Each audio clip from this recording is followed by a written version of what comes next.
নরসিংদীতে আবারও নৃশংস হত্যাকাণ্ড। একজন সাধারণ মুদি ব্যবসায়ী, যিনি প্রতিদিনের মতো দোকান বন্ধ করে বাড়ি ফিরছিলেন, ফিরে গেলেন লাশ হয়ে। নিহতের নাম মণি চক্রবর্তী, বয়স মাত্র 40 বছর। দীর্ঘদিন ধরে নরসিংদীর পলাশ উপজেলার চরসিন্দুর বাজারে সততার সঙ্গে মুদি ব্যবসা করতেন তিনি। স্থানীয়দের কাছে পরিচিত ছিলেন একজন নিরীহ ও পরিশ্রমী মানুষ হিসেবে। সোমবার রাত, সময় প্রায় 11টা। প্রতিদিনের মতো দোকান বন্ধ করে বাড়ির পথে রওনা দেন মণি চক্রবর্তী। কিন্তু পথে ওঁত পেতে থাকা দুর্বৃত্তরা হঠাৎ করেই দেশীয় অস্ত্র নিয়ে তার ওপর ঝাঁপিয়ে পড়ে।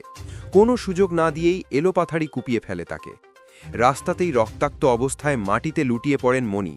তার চিৎকার শুনে আশেপাশের মানুষ ছুটে এলেও ততক্ষণে দুর্বৃত্তরা পালিয়ে যায়। পরে স্থানীয়রা দ্রুত তাকে উদ্ধার করে পলাশ উপজেলা স্বাস্থ্য কমপ্লেক্সে নিয়ে যান।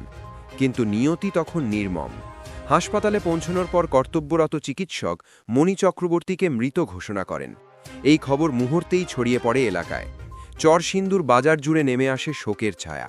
একজন সাধারণ ব্যবসায়ীকে এভাবে প্রকাশ্যে কুপিয়ে হত্যা, এতে আতঙ্ক আর ক্ষোভে ফেটে পড়েছেন স্থানীয়রা।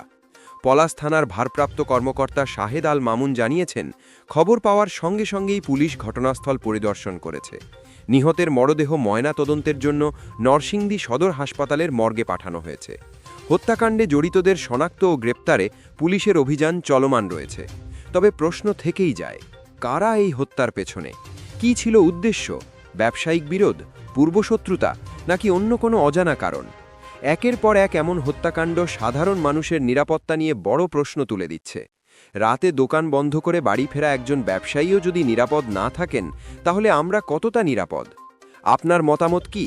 এই হত্যাকাণ্ডের দ্রুত বিচার হওয়া উচিত কিনা কমেন্টে জানাতে ভুলবেন না।